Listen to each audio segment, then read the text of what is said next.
Assalamualaikum warahmatullahi wabarakatuh. Perkenalkan, nama saya Vina Aprilia, nomor urut 3 dengan NIM 2203055000003 dari program studi gizi Fakultas Ilmu Keolahragaan dan Kesehatan Universitas Negeri Makassar.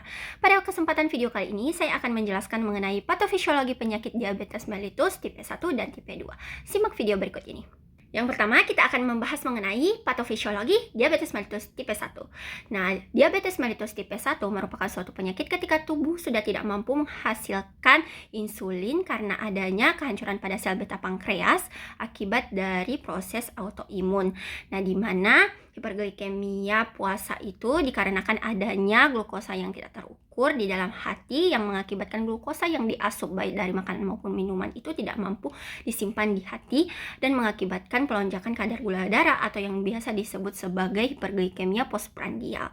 Nah, di mana ketika kadar gula darah meningkat itu mengakibatkan juga gangguan pada kerja ginjal yang dimana akibatnya glukosa ikut serta keluar bersama dengan urin yang mengakibatkan peningkatan ekskresi dari elektrolit di dalam tubuh. Hal ini bisa ditandai dengan adanya aktivitas kemih yang meningkat atau poliuria dan juga rasa haus yang meningkat atau polidipsia. Nah, di mana ketika terjadi juga defisiensi insulin, maka hal itu menyebabkan terganggunya proses metabolisme protein maupun lemak di dalam tubuh. Akibatnya terjadi penurunan berat badan yang signifikan, juga rasa lapar yang meningkat atau polifagia, serta terjadi beberapa gejala seperti kelelahan. Nah, di mana pada normalnya itu insulin akan mengontrol terjadinya proses glikogenesis atau pemecahan glukosa simpanan maupun gluconeogenesis atau pembentukan glukosa berasal dari asam amino maupun asam lemak. Nah, pada keadaan defisiensi insulin itu proses ini terjadi secara terus-menerus tanpa adanya hambatan. Hal inilah yang mengakibatkan terjadinya pelonjakan kadar gula darah dan akhirnya terjadilah diabetes. Nah, di samping itu terjadi juga pemecahan lemak yang secara berlebihan yang mengakibatkan tingginya kadar badan keton di dalam tubuh. Hal ini mengakibatkan terganggunya asam basa yang ada timbul beberapa gejala seperti mual, muntah, nyeri abdomen, dan yang lebih parahnya lagi koma bahkan kematian. Hal ini biasa dikenal sebagai ketoasidosis. Nah, di mana ada beberapa cara untuk mengatasi hal ini seperti pemberian insulin bersama dengan cairan dan juga elektrolit untuk mengatasi keadaan tersebut, dan juga tentunya diet, latihan, dan juga pemantauan kadar glukosa darah sangat penting dalam terapi untuk mengatasi diabetes mellitus tipe 1. Selanjutnya, kita beralih pada patofisiologi penyakit diabetes mellitus tipe 2. Nah, pada penyakit diabetes mellitus tipe 2 itu sebenarnya terjadi dua gangguan utama. Yang pertama itu resistensi insulin dan juga gangguan sekresi insulin. Nah, pada normalnya insulin itu akan mengikat pada reseptor yang ada di permukaan sel. Nah, ketika dia mengikat, dia akan menstimulasi atau memfasilitasi reaksi dan juga metabolisme glukosa di dalam sel.